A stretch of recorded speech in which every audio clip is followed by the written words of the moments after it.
Mafuta haya yatunzwe kwa uchaji na nidhamu kusudi yalete faraja ya kweli miongoni mwa wale wanaopokea vipaji hivyo.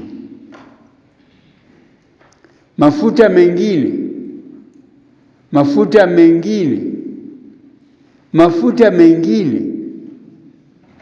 nje ya hayo ni mchezo wa kuigiza.